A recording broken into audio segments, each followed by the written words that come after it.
Yes, Roma wines taste better because only Roma selects from the world's greatest wine reserves for your pleasure. And now, Roma Wines, R-O-M-A. Roma Wines present Suspense. Tonight, Roma Wines bring you Mr. Dan Duryea in The Will to Power, a suspense play produced, edited, and directed for Roma Wines by William Spear. Suspense, radio's outstanding theater of thrills, is presented for your enjoyment by Roma Wines. That's R-O-M-A, Roma Wines, those better-tasting California wines enjoyed by more Americans than any other wine, for friendly entertaining, for delightful dining. Yes, right now, a glassful would be very pleasant, as Roma Wines bring you Dan Duryea in a remarkable tale of Suspense.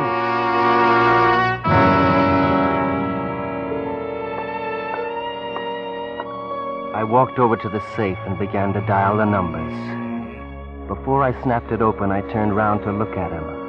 He was leaning back in the easy chair at the end of the room. His greasy face was covered with a shrewd smile, and he poured a revolver in his right hand. Come on, get it open. The gun looked like a model they stopped making in 1900, a .22 with a 2-inch barrel. There were about 40 feet between the safe and where he was sitting. Unless that guy was an Annie Oakley, he couldn't hit the broadside of a barn from that position. And with that gun... All right, quit stalling. Open it. I snapped open the little safe, and there it was. I could see Special Super 38 Automatic stamped on the blued surface of the slide. The hammer was back, just as I knew the old man had left it. I picked up that beautiful precision instrument. I turned, not too quickly, snapped off the safety and brought the sights in line between our eyes. Hey, wait! Wait, don't! The letter! The letter!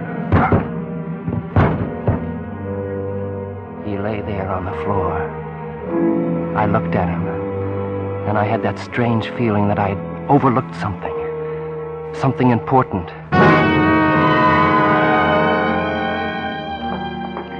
I walked over to where he was lying. He'd pitched forward, landing in a disjointed heap. The letter. What had he yelled about a letter? It meant nothing to me. A letter? Had I slipped up somewhere? No, it was impossible. I must have stood there over his body for 10 minutes, for the blood was soaking its way across the carpet. I tried to think of how I stood now, of what I had to do next, but my mind wouldn't let me. It kept slipping back to 3 months ago. 3 months ago. 3 months ago.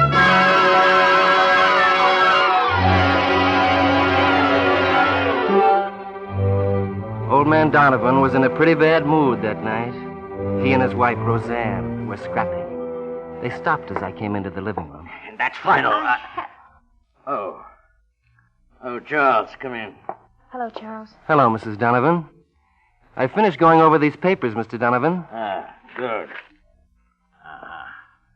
They look okay. Yes, sir?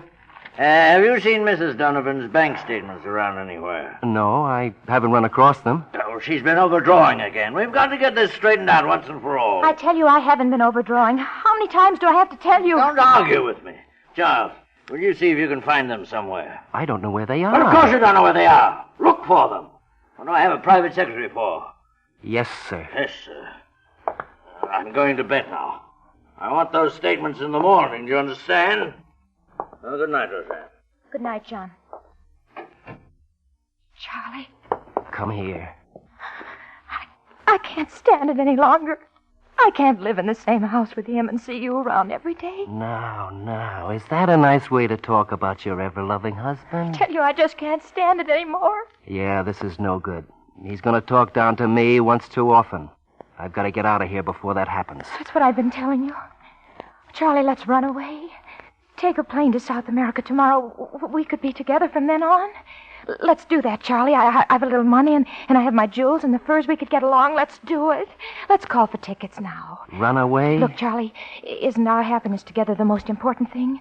Let's just leave him. We could go to Mexico.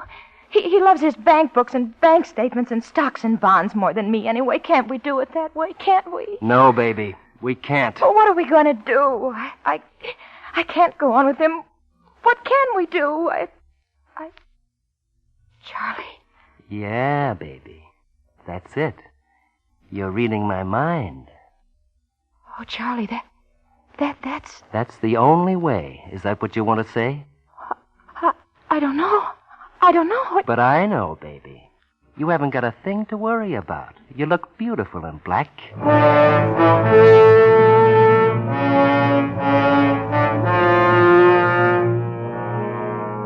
There wasn't much time to waste.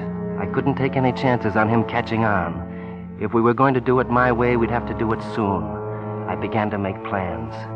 I told her we were going to push him out the window. I told her everything except about the poison. I was ready. I bought the poison, and now only had to slip it into the old man's medicine. At 6 o'clock that night, the phone rang. I knew that was Judge Peters. I picked him to establish my alibi for me. Hey, the phone, Joe. Yes, sir. It's probably Judge Peters. He told me he wanted to see me tonight. But if I'm to finish your letters... Well, sir, could you perhaps tell him that I'm not here? Huh? It'd be simpler, and I have so much of your work to finish that I... Oh, sure. Hello? Hi, Judge Peters. The old man swallowed it hook, line, and sinker. You know what? He liked little intrigues. They were the only adventure in his life. Except for Roseanne. I'm sorry, Judge. Charles isn't here. I haven't seen him all day, and I don't expect to see him tonight. All right, Judge. Yes, I'll tell you. Good night. We fixed that, huh? Yes, sir. I think it's better this way. Now I'll be able to finish those letters for you. Oh, fine. Say, fix me my medicine first, will you, Charles? All right, sir. You want soda with it? Uh-huh. Enough? A little more. That's it. That's good. You're only a fair secretary, Charles, but you're a swell butler. Thank you, sir. Well, I'll get busy on these reports. Take him down to your room? Yes, sir, I can work better down there. All right. Oh, I say, make a note to dump my consolidated steel bonds tomorrow. Yes, sir. Don't you worry. I'll take care of everything tomorrow.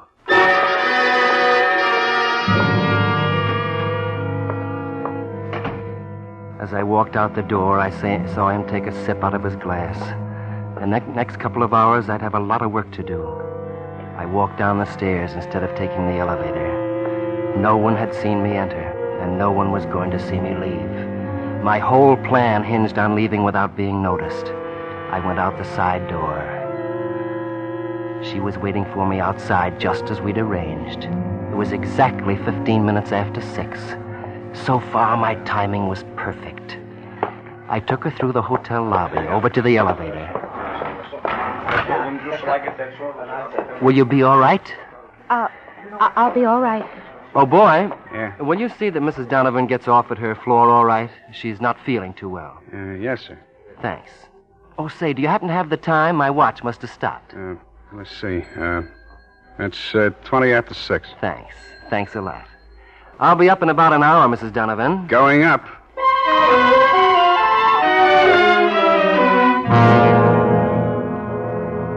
That was that. Now all I had to do was to stall for time. I walked around for a while. Between 6:30 and 7, I went into some stores where I was known. I said hello to some people, just in case anyone checked. Then I walked around some more. The minutes dragged by. I must have looked at my watch 50 times during that hour and a half. At 8, I went back to the hotel. As I stepped into the elevator, I really noticed the elevator man for the first time. He was big and greasy. I had to make sure he wouldn't forget what time I went upstairs. He made the first move as the elevator began to go up. That was luck. Get your watch fixed, sir? Oh, sure. Says 7:30. It's still not working. No? It's almost 8 now. How do you like that? It must have stopped again. Almost 8 o'clock, Yeah. Thanks.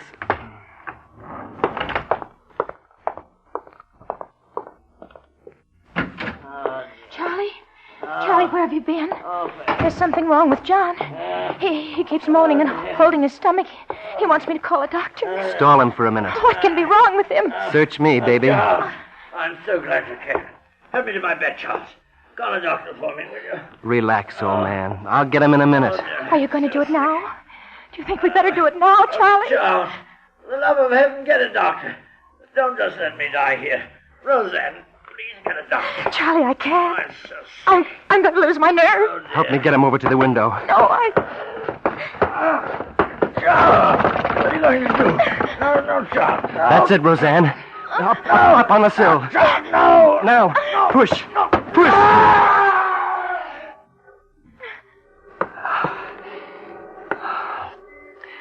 You know everything now, don't you? I just come in. He fell.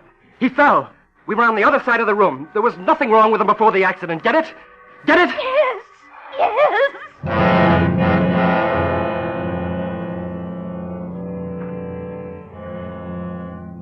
I looked at her standing there. She was shaking, frightened half to death. And yet her face had a reddish glow, like something warm and mellow. The kind of stuff you feel in your dreams. At that moment, I wouldn't have traded her in for anything. Anything less than $1 million.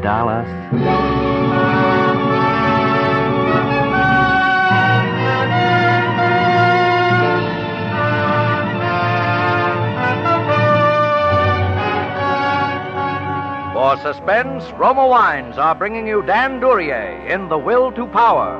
Roma Wines' presentation tonight in radio's outstanding theater of thrills, Suspense.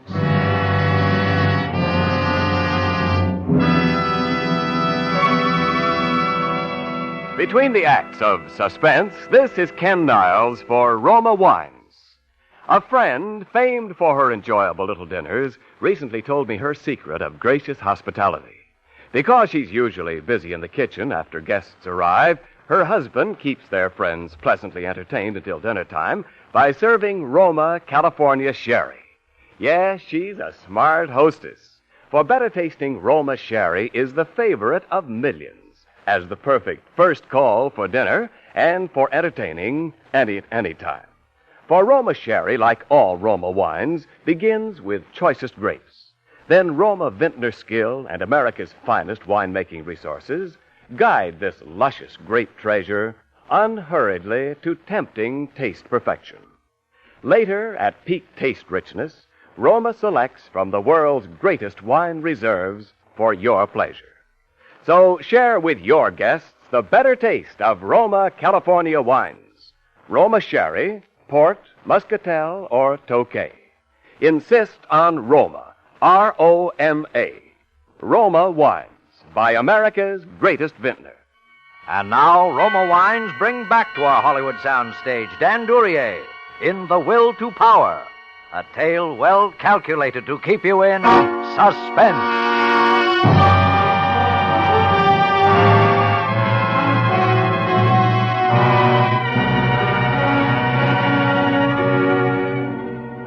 At the inquest, there was some talk of an autopsy, but the old man's prestige and a crew of lawyers preserved the body in a state of unmarred dignity at the request of the grief-stricken widow. That's just the way they put it, too. The day after the funeral, we were married, quietly, no publicity. Well, there I was.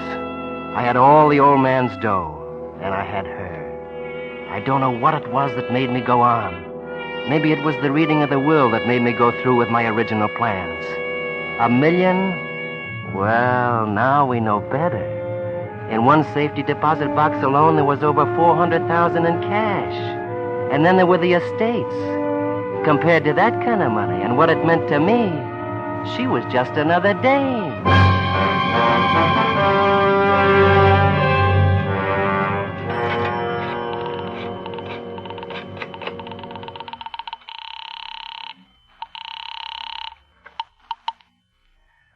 Hello, Lieutenant Braden speaking. James Donovan was poisoned and then pushed out the window. I suggest you dig up the body. What? Who's this speaking? I work in the hotel. The night before Donovan was killed, his wife threatened him. Ask anyone on the floor. They'll tell you how Donovan and his wife always fought. Now, look, suppose you come down here. That's all, Lieutenant. Dig him up.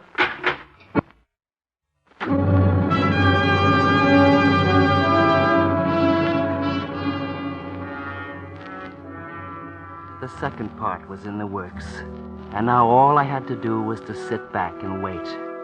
I was on my way to being the sole owner of the Donovan millions, standing alone on top of a mountain, with everyone looking up at me. Everyone looking up at me.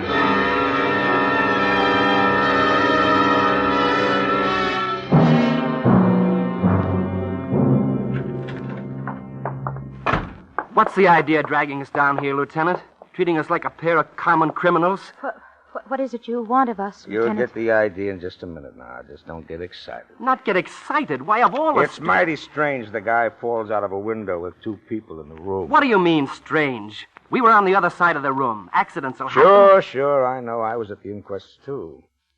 What I really wanted to ask you was, where were you before he fell out? I told you, I'd just come in. I see. You were out before. Why, yes, I'd gone... Can you prove that? What? Can you prove that you weren't in the apartment any length of time before the accident? Yes, I guess so. I hadn't seen him all day. Sure, I guess I could prove it. But why? And how about you, Mrs. Donovan? Listen, Lieutenant, if you have something to tell us, let's hear it. Otherwise, let us go. Okay, brother. We dug up old man Donovan. He had enough poison in him to kill a Knox. Poison? Poison?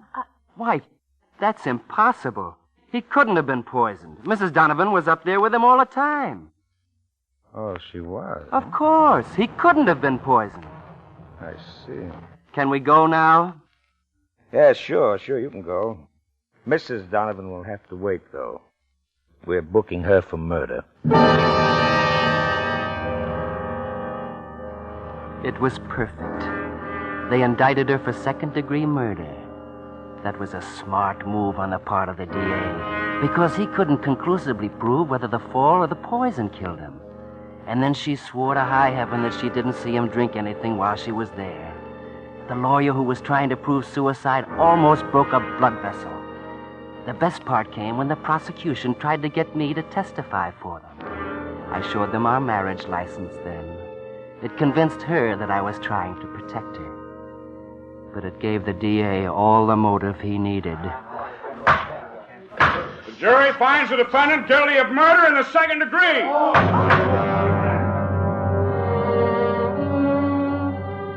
There was only one more step left. I had to face her in her cell.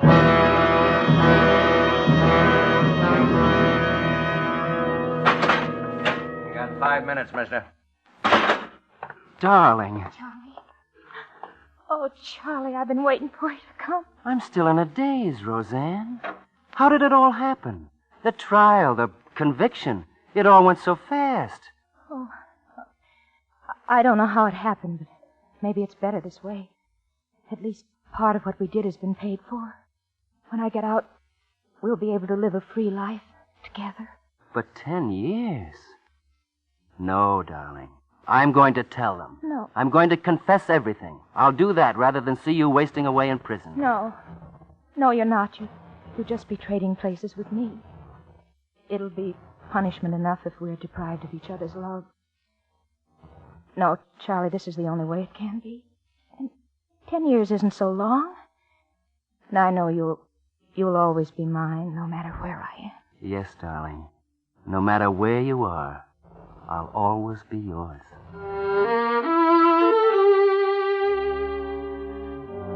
I really felt bad about it, too.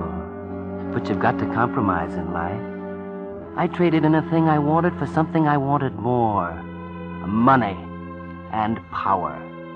It was right there in the palm of my hand. And all I did was make a fist.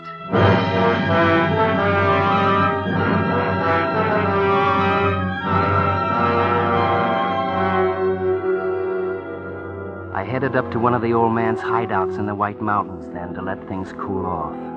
There I wanted to plan all the things I'd do during the coming weeks. It would have been a great time, except for that phone call. Yes? Hello, Mr. Ross. I was reading about Mrs. Donovan's trial, Mr. Ross. Who is this? The old man was really poisoned, huh? And you, running off, leaving your wife to take the rap. Who is this? Tell you what, for, 25 grand, no one will ever know about you sneaking out of the apartment that day. I think you'd better come up here and see me in person. Okay. I'll be up tomorrow night at 9. Why not tonight? You'll be there if you know what's good for you, brother.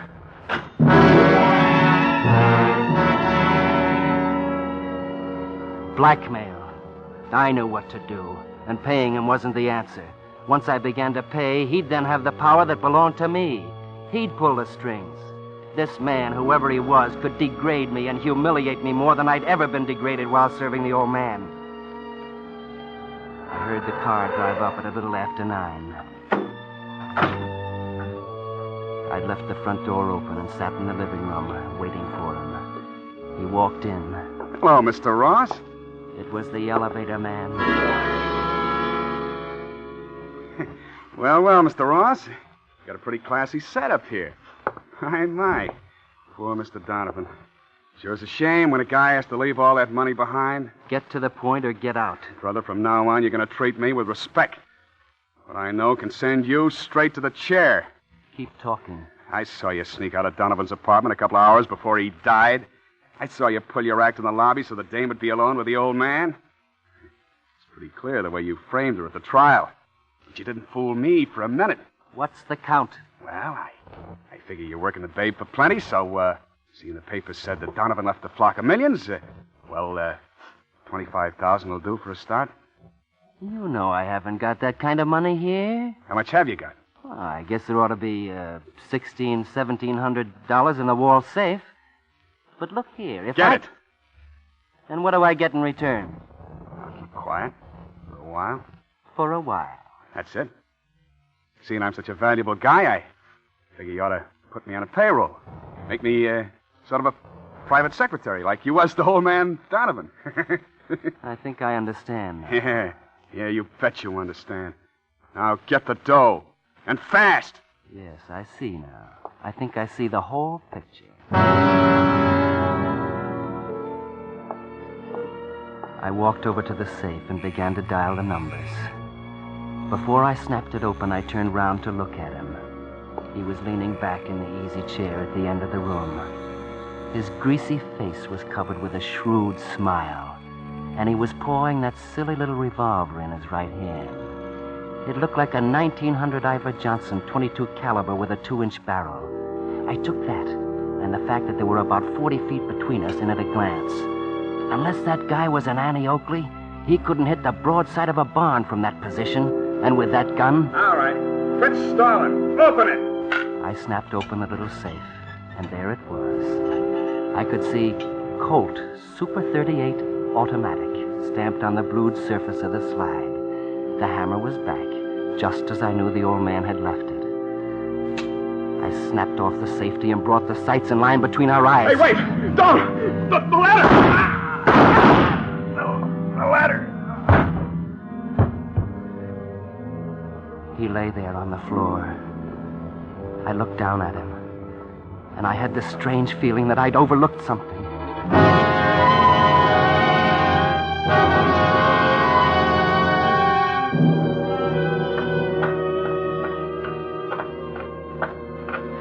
I'd hidden his car in the garage and gotten rid of the body.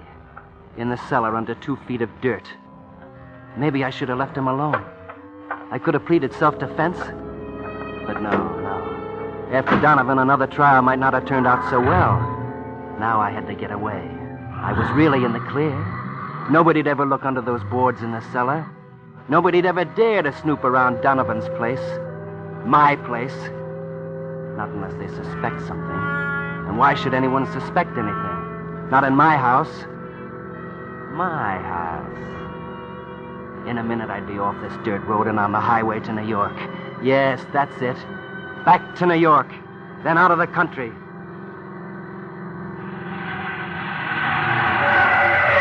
What the? Hey, you. How about pulling out of the road and letting me by? You seem to be in an awful hurry, mister. Who is it? Why don't you... How about letting me see your driver's license, huh? Well, if it isn't Mr. Ross. Why, Lieutenant Braden, what's the trouble? Oh, no trouble at all. As a matter of fact, I just came up here to talk to you. Sort of a social call. Well, right now I'm going to New York. I mean, I can't. You see, Lieutenant... You know, Mr. Ross, I never had a chance to talk to you after the trial. I got a little theory about Donovan's death. Oh, it's too late to do anything about it now, of course, but I thought it might be nice if we could sort of discuss it. Sure. Anytime except now. I'm in a great hurry. So I thought I'd kill two birds with one stone. What? Well, some crank sent me a letter, see, saying he was coming up here to see you. It seems he thought that you might kill him. A letter? Yeah, it probably didn't mean a thing, but, well, you're a rich man now, Mr. Ross. You'll just have to get used to being a target for cranks. A letter. That's what he meant. The letter. What's the matter, Mr. Ross? You don't look so good. Say, there's nothing to be afraid of. I tell you what. Your house ain't far from here. Let's you and me take a little stroll up there and see if that crank has arrived, huh? It'll make you feel better. Oh, I'm all right. Just let me go. No. I insist. It'll set your mind at ease. Okay? Come on, let's go.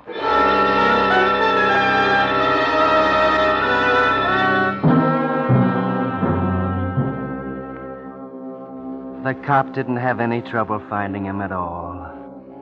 I guess Roseanne will get the money after all now, when she gets out. It's too bad, really.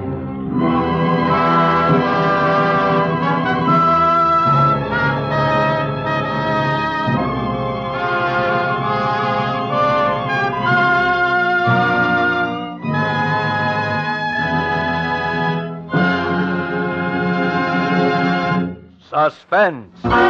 Presented by Roma Wines, R-O-M-A, Roma, America's favorite wines. This is Ken Niles returning to our suspense microphone with the star of tonight's play, Dan Duryea. Dan, I've noticed in your last few pictures that you've forsaken the cloak of villainy to play the hero. Yes, Ken, I have managed to qualify for a love scene or two lately, in spite of my wicked reputation. Well, then I'm afraid we've done you wrong tonight, casting you as the villain. No, on the contrary, Ken. I don't want to be a hero on Suspense. Look at what happened to the good guy tonight. Poisoned. Pushed out of a window in a couple of minutes, flat. Well, maybe you're right, Dan, but heel or hero, for your fine performance tonight, you rate a reward. So here's a gift basket of Roma wines with thanks from Roma, America's greatest vintner. Oh, thank you, Ken. And Roma. I'll be glad to be a villain on Suspense anytime. And you'll be glad to have Roma California Sherry on hand when guests drop in. Just serve the Roma Sherry in your gift basket and watch the smiles of enjoyment appear at the first sip of this better-tasting Roma wine. Remember, too, Roma Sherry is the perfect first call for dinner. A delightful treat anytime. I know that about Roma Sherry, Ken. But do you know why Roma Sherry tastes better? Well, to begin with, Roma selects and presses the choicest, most luscious grapes in all California. Then the ancient skill of Roma vintners with America's finest winemaking resources guides this rich treasure unhurriedly to tempting taste perfection. Later, at peak taste richness, Roma selects from the world's greatest reserves of fine wines for your pleasure. That's why more Americans enjoy Roma than any other wine. What better reason? Thank you, Ken, and good night. Thank you, Dan Duryea. Dan Duryea appeared through the courtesy of Universal International Studios and is currently being seen in their production White Tie and Tails. Tonight's suspense play was written by Frank Talbus. Next Thursday, same time, you will hear Miss Joan Bennett as star of Suspense.